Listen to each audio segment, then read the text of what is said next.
7 देखिए, check whether relation R on R, देखो ये डार्क कर दिया ना, इसका मतलब है रियल नंबर से है, ये रियल नंबर को डिनोट कर रहा है।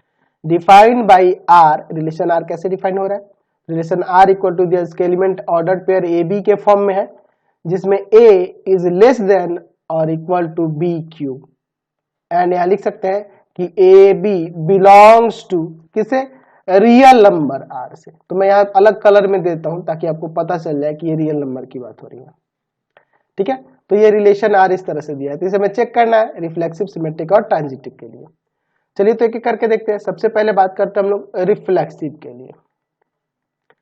तो क्या मैं ऐसा लिख सकता हूं कि a इज लेस देन और इक्वल टू ए क्यूब हर एक रियल नंबर के लिए? नहीं हो सकता है। a belongs to real number r, हर एक रियल नंबर के लिए नहीं हो सकता है कभी भी, है ना। देख रहे हैं ना।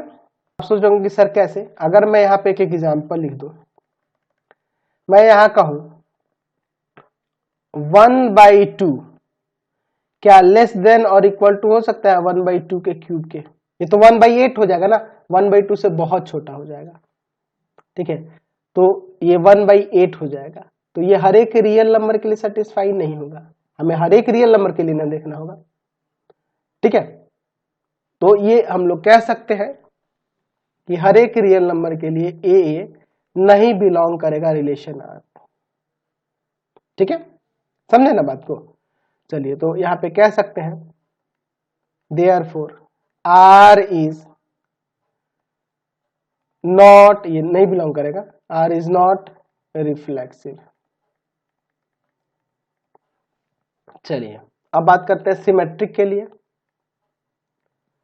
सिमेट्रिक के लिए, ठीक है, सिमेट्रिक के लिए अगर मैं कहता हूं कि A B belongs to R, इसका मीनिंग क्या है कि a इज लेस देन और equal to B cube for all A B belongs to real number, ठीक है। अब देखिए, क्या कभी ऐसा हम लिख सकते हैं कि b इज लेस देन और इक्वल टू ए क्यूब? ये नहीं हो सकता है। अगर a is less than equal to B cube है, ठीक है, तो b is less than equal to A cube नहीं हो सकता है, ठीक है। यानी कि बी ए नहीं बिलोंग करेगा रिलेशन आर में, therefore relation R is not symmetric, relation R symmetric नहीं है। चलिए अब बात करते हैं ट्रांजिटिव के लिए। ट्रांजिटिव के लिए मैं लिखता हूं कि A B belongs to R and B C belongs to R for all A B C belongs to real number, ठीक है। चलिए अब आगे देखते हैं इसमें।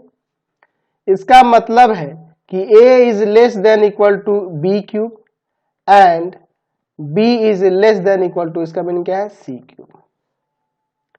तो ऐसा नहीं है कि सभी रियल नंबर के लिए a is less than equal to c cube हो जाएगा, ये हमेशा नहीं हो सकता। यानी कि a c नहीं बिलोंग करेगा रिलेशन आर में। अब कहोगे कि सर कैसे, इसको एक एग्जांपल से देख लीजिए। यहाँ पे तो हम लोग ऐसा ले सकते हैं जैसे 5/2 बिलोंग्स टू आर एंड 2 और 2 का पावर 1/3, ये भी तो रियल नंबर ही है ना जी, 2 का पावर 1/3 ये भी बिलोंग कर रहा है आर से। तो यहाँ हम देख सकते हैं कि 5 is less than equal to 2 cube, ये 2 का क्यूब 8 हो जाएगा, तो इससे छोटा ही है।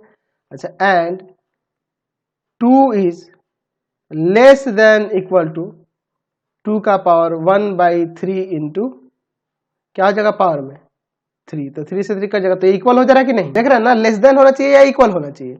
तो क्या यहां हम लोग देख सकते हैं कि 5 is less than equal to 2 का पावर 1/3 इंटू 3, तो ये 3 कट जाएगा, यानी कि 5 क्या 2 से छोटा हो सकता है या इक्वल हो सकता है? नहीं हो सकता ना। चलिए तो यहां लिख सकते हैं therefore R is not transitive. Relation R जो है ना ही रिफ्लेक्सिव है, ना ही सिमेट्रिक है और ना ही ट्रांजिटिव है। क्वेश्चन नंबर 8 देखिए।